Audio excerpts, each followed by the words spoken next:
Tout de suite, place à l'édito politique. Philippe Bilger, bonjour à vous. Bonjour. Hier, Emmanuel Macron recevait la droite républicaine avec le chef du parti, en tout cas des députés, Laurent Wauquiez. Consultation qui s'est manifestement mal passée puisque Laurent Wauquiez a dit en être ressorti déçu parce qu'il n'y avait rien de nouveau. Ce qui vous amène à cette question, la droite républicaine est-elle à contretemps ? Oui, alors le point de vue que je vais développer est partagé par un certain nombre de gens, mais je ne crois pas qu'il soit dominant au sein de la droite républicaine. Je suis très frappé de voir à quel point, en effet, cette droite républicaine est à contretemps. À une certaine époque, elle était prête à se dissoudre dans le macronisme au moment où le président de la République était encore relativement fort et avait des sondages qui laissaient penser qu'un socle consistant était en sa faveur. Là, il aurait été absurde de le faire.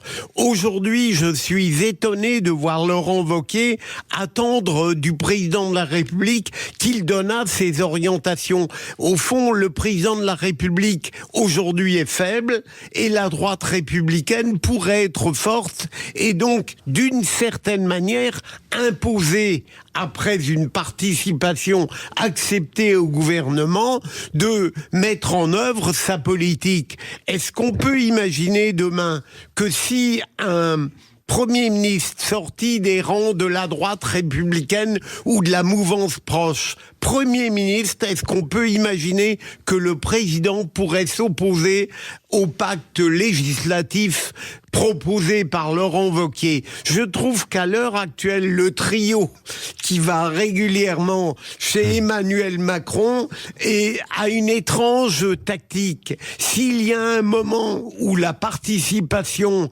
d'une certaine manière au macronisme, à un macronisme très battu en brèche, existe, c'est bien aujourd'hui. Je pense que là, il y a une erreur de tactique et j'ajouterais de manière un peu grandiloquente que la France en a besoin. Alors, il y a aussi un autre paradoxe que nous pouvons soulever avec vous, Philippe Bilger, c'est qu'électoralement, on l'a vu au premier tour des législatives, la France est à droite. Pourtant, depuis le second tour, on a les yeux tournés que vers la gauche, malgré ce qui se passe en ce moment et malgré ce qu'on a entendu hier, l'émotion après la mort de ce gendarme. La France est à droite. Vous avez totalement raison, mais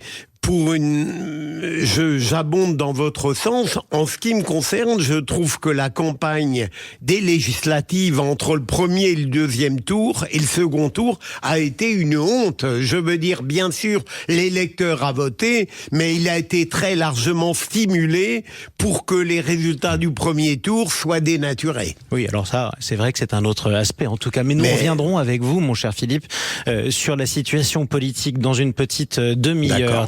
Dites-le franchement, est-ce que la droite est à contretemps ? Est-ce que la France d'ailleurs est à droite ? 0826 300 300. Nous parlerons aussi de la justice, puisque vous êtes là, mon cher Philippe Bilger. La justice française est-elle trop laxiste ? C'est notre question du jour. Vous répondez oui sur Twitter. Maintenant que nous avons parlé de laxisme, parlons de laxisme musical.